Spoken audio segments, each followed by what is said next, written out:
Well, hi everyone. I'm sure you've heard the expression, my ears must be burning, referencing somebody talking about you.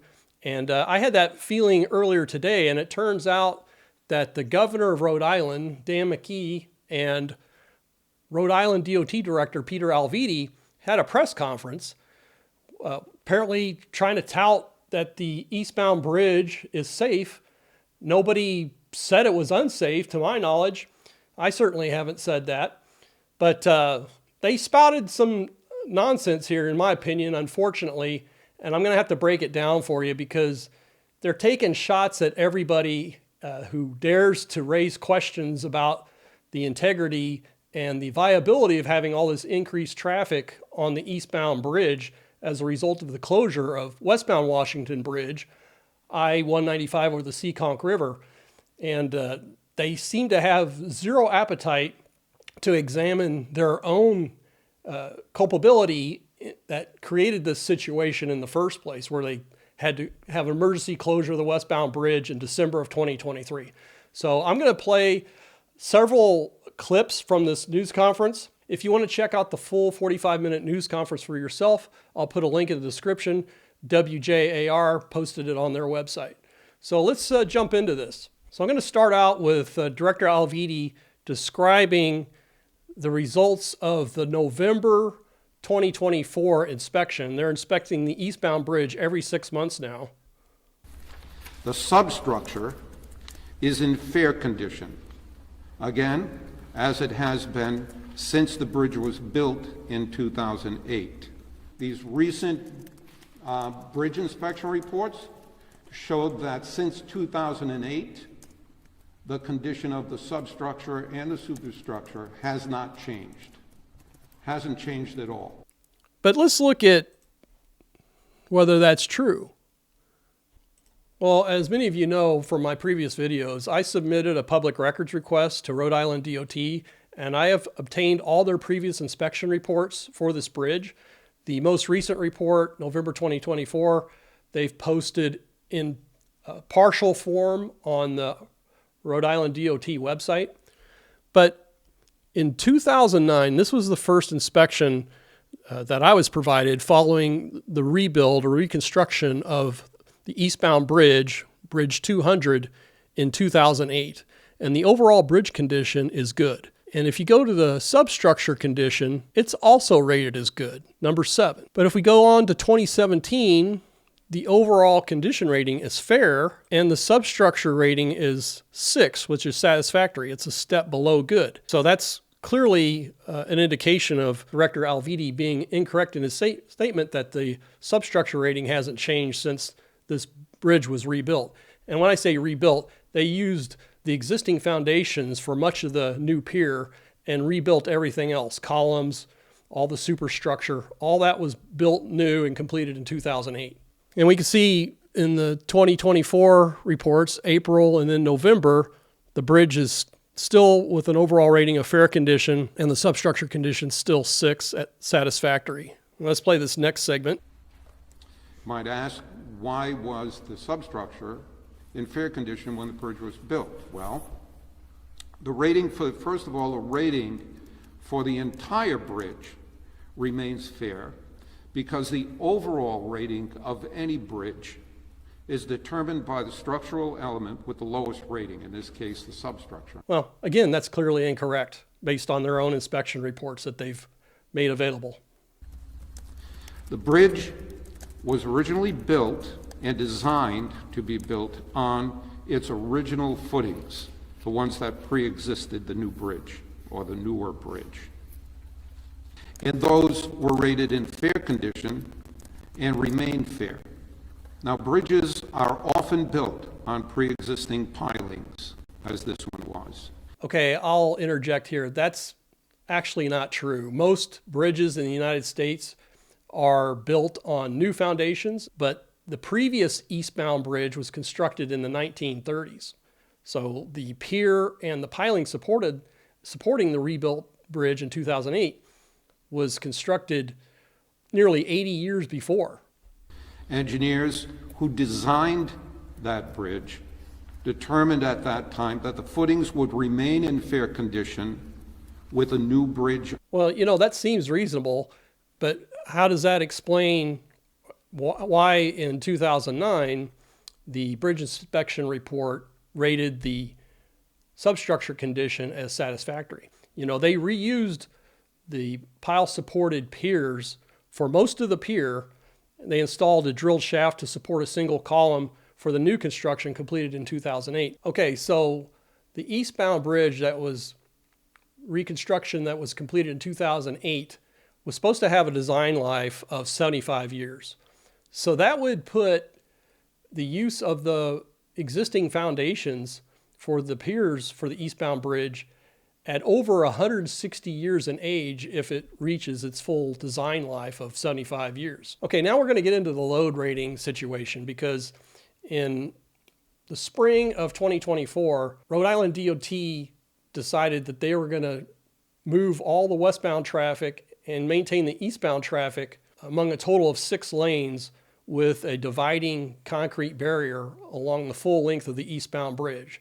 So they had a company perform an analysis as to whether the bridge could sustain that additional loading. And the company based their initial analysis on essentially the plan configuration of the bridge, and apparently didn't account for the actual condition of the bridge as reflected in recent inspection reports. That is, reports that indicated the bridge had a fair overall rating. All right, so let's look at this rating report. It was done by AI engineers, and this was done in the end of February 2024. However, in this analysis, there was no indication that they evaluated the ability of the reused 90-plus-year-old foundation, pile-supported piers for the bridge could sustain additional loading from a total of 6 lanes plus the barrier. This eastbound bridge, from what I understand, was designed for a total number of 5 lanes of traffic, not an additional lane of traffic, and the addition of the loading imposed by the Jersey barrier. So based on everything presented by Rhode Island DOT, I would question whether that analysis has been performed. It would appear that it has not, so far anyway. Another thing I raised in a previous video is a lot of these inspection deficiencies for the eastbound bridge go back over 10 years.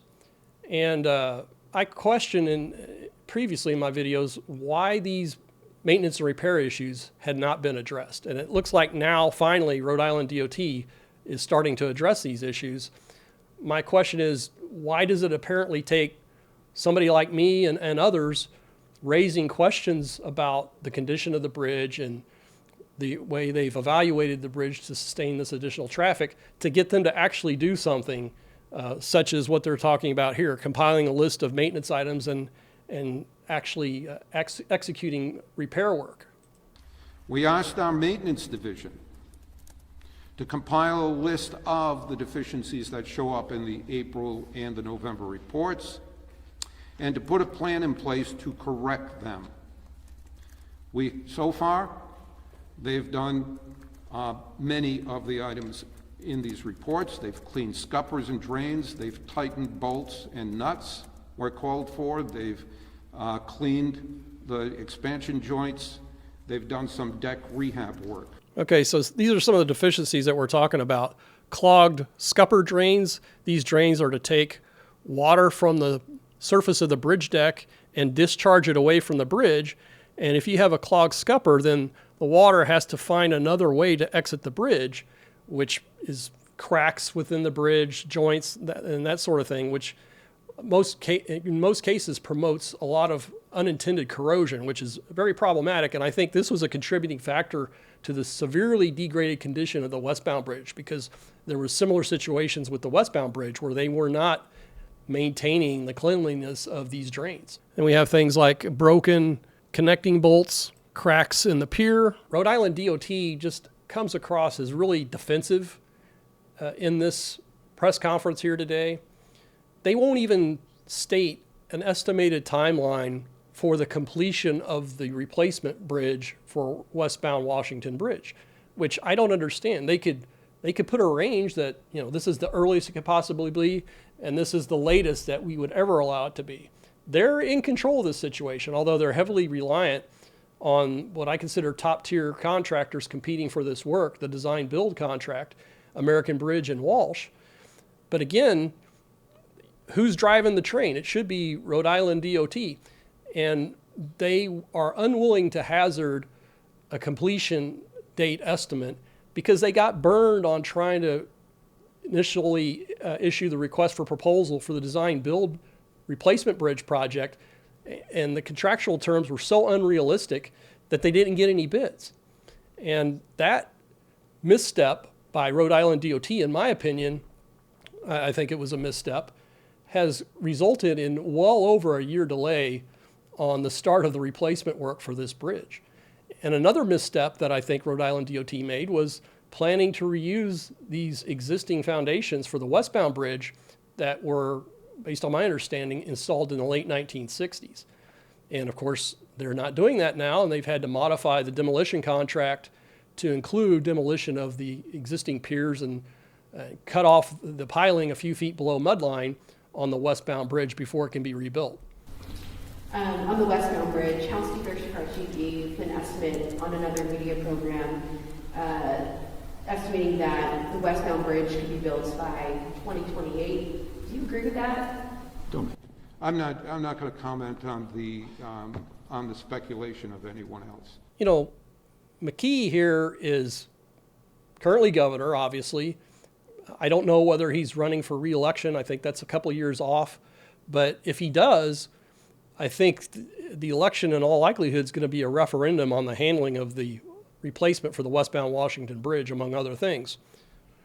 And I think one of the main things that they've done, the state as well as Rhode Island DOT, to avoid any suggestion of accountability on their part, is to file all these lawsuits against contractors and mostly engineering professionals, design consultants that were involved with previous inspections for the westbound bridge and other related work. You're going to have people from out of the country with satellites.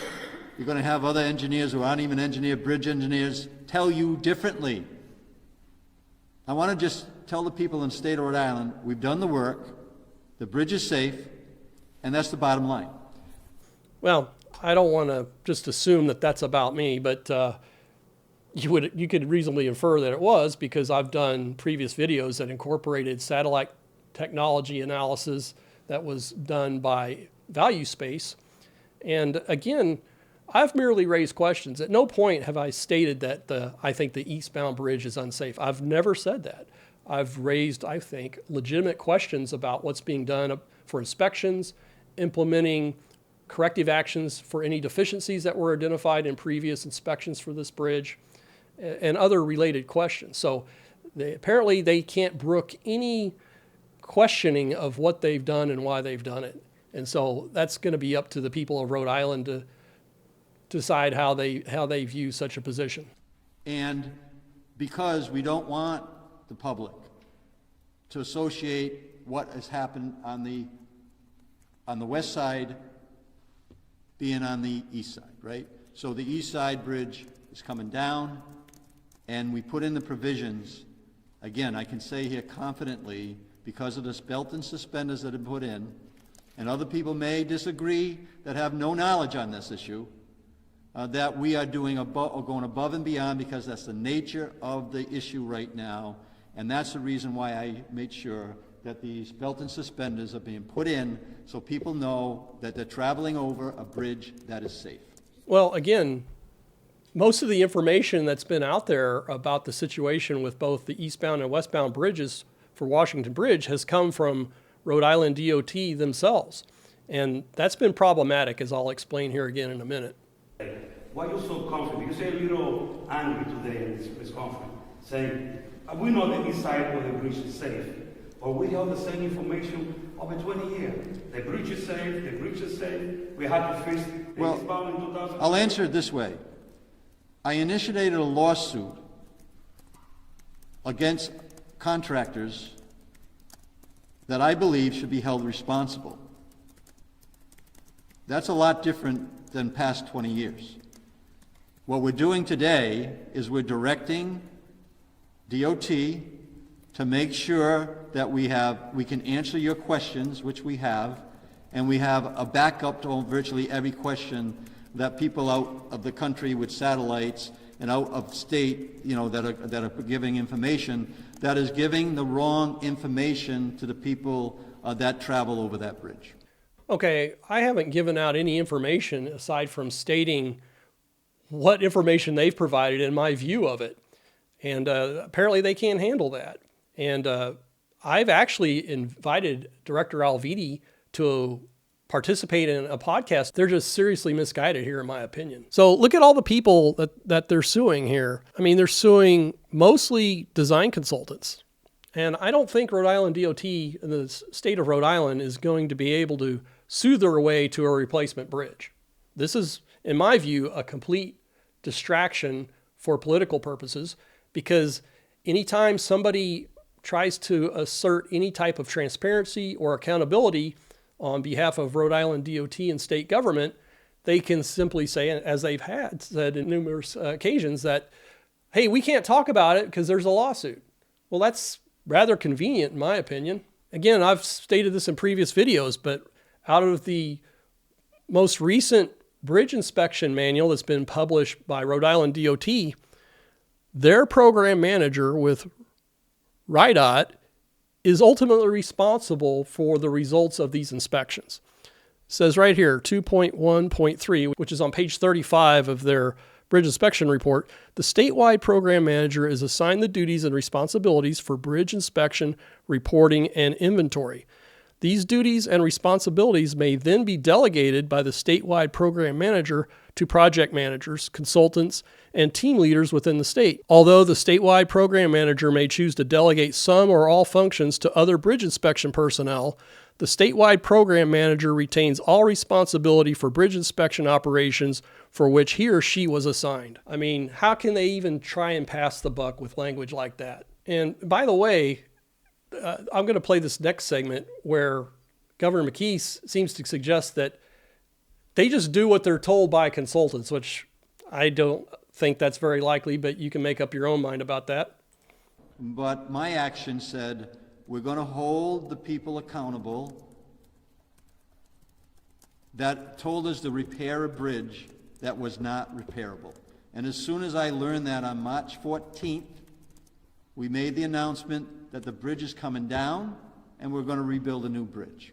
So again, the reason why so many people are asking questions about the condition of the eastbound bridge is, in my opinion, Rhode Island DOT and particularly Director Alviti has seriously damaged their credibility due to numerous incorrect and what I think are misleading statements that they've made since the very beginning of the bridge closure of the westbound bridge in December 2023. I'm just going to play a couple of these segments. Once in a while, an extraordinary event will happen, as our engineers are telling us happened in this case. Some kind of outside force that was extraordinary, over and above the normal everyday use of the bridge, happened between July and now. That's the best information that they have, that they're giving to me, that I'm passing to you right now. We certainly will be having a look at the forensic analysis of, hopefully at least providing a bucket of potential explanations of what could have caused that failure between July and now. And we'll certainly use that information, and we'll have that looked at by an outside independent set of experts that could advise us on what the conditions that could have created that event to happen. And we'll be taking a look at that. But uncontrollable circumstances interfere. You've seen it happen, for example, in Philadelphia, where a truck full of fuel blew up and caused the failure of a bridge. We didn't have that kind of obvious kind of event happen, but we do know, our engineers do know, that some event like that happened between then and now. Because the pin in the condition that they were in July were determined by those experts to be able to have a lifespan that far exceeded the time that we're in the reconstruction process right now of all of those bridges. So obviously we know that's not true, that the anchor bolt was apparently broken for a very long time, and certainly it predated the July 2023 inspection that was performed. So I don't know why he would immediately jump to the conclusion that, hey, this breakage must have occurred in a 5-month span from July to December 2023. And he also never provided any evidence for any extraordinary event that would have caused the damage to this anchor rod. What they say in technical terms, in lay terms, they say that in July, the inspection was made, and though the pins that are in question here, the anchor rods that are in question here, were in adequate, serviceable shape. And that during the construction of the span adjacent to this one, that we haven't gotten to yet, we saw that it was observed that there was a deficiency or break. And we responded immediately to that. So let's look at this. This is a picture of the broken anchor rod. And early on, back in December 2023, Alviti trots out this comparison set of photos showing on the left an apparently intact anchor rod and on the right it being broken in December. And I've pointed out many times that these are different camera angles and you actually cannot see the location that may or may not be broken on the left-hand panel. So from the July 2023 inspection. And again, Director Alviti is, from what I understand, a degreed engineer with decades of experience. If I had a staff member that brought me a picture like this, try to represent before and after, I would I would question why in the world would they give me a comparison set of photos that was apples and oranges. But, that's just me perhaps. So Governor McKee kind of threw several aspersions my way. That's how I took it anyway. And a while back, I did a video about the overall condition of the eastbound bridge as a result of my obtaining the inspection reports for the eastbound bridge. I was apparently the first one to obtain those reports, although I understand other media folks, investigators had requested that information and they weren't provided that for whatever reason. So I distributed these reports very widely among the media in Rhode Island. But let's play what I said about the satellite analysis of the data for the east and westbound bridge and let you decide if I said anything at all that would even suggest that I thought the eastbound bridge wasn't safe for traffic. I've done a number of recent videos that incorporates INSAR data that's been supplied and analyzed by ValueSpace. So again, I really appreciate their support in these types of videos. And I've got data for the Washington Bridge. Originally, I was curious as to whether the westbound bridge would have shown issues that would coincide with those broken anchor rods that forced the shutdown of the bridge back in December. And surprisingly to me, they came up with areas of concern on not only that location of the westbound bridge, but on both sides of the eastbound bridge. So I'm not going to go into all the details of INSAR because I've covered that in other videos. But again, let's look at these spots here. I'm going to focus in on the east side here, and we can see some deflections, that location of the bridge. And again here, and oddly, there's been a change in the trend. So those changes in the trends don't coincide with seasonal variations, which, winter, summer, you have different ambient temperatures, which can cause shrinkage or expansion of structural elements. And this trend is contrary to that. It's not coincident with seasonal variation. So I wouldn't suggest using this data right now in an absolute sense to say, yes, they definitely have a problem, but it's definitely a red flag. And I think, with this technology, you really need to incorporate what they call ground truth into the analysis. So based on this INSAR data, if I was Rhode Island DOT, I would get out there and look at these spots to see if there's a reason for these apparent indications of deflection. So I don't understand why the governor apparently is so chapped about that video suggesting that, hey, there's some interesting trends shown with the analysis of the satellite data. I think you should check it out relative to what you know about the physical condition of the bridge based on your most recent inspection work. As it turns out, the analysis indicated potential areas of concern that coincided on the westbound bridge with the location of the broken anchor rods. And then on the east side of the eastbound bridge, there was interesting or curious deflection patterns that coincided with the joint locations that they've actively been repairing.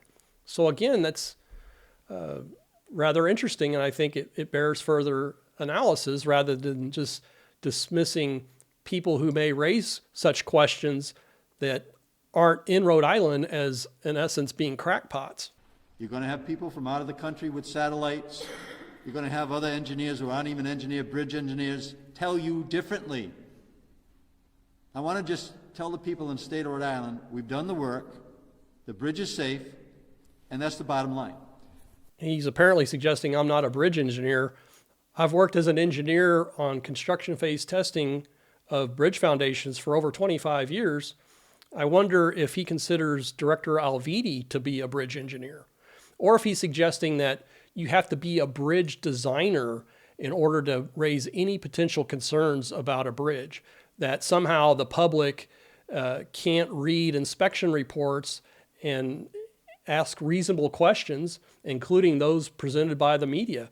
And I'm just one form of the media here. I've got a YouTube channel and I cover engineering and construction related issues and geology issues.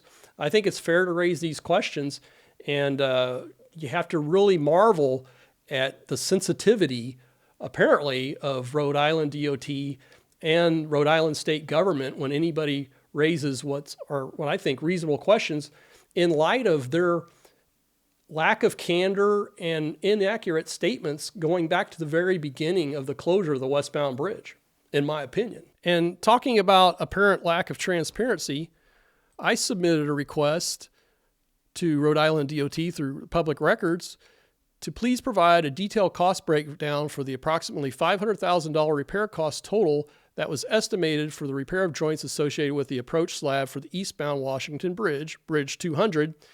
And they basically said, they consider that information to be exempt and they're not going to provide it. Now, I've made an appeal for that response to see if they would actually provide that information. They want to charge me money to do that, so I'll mail them a check.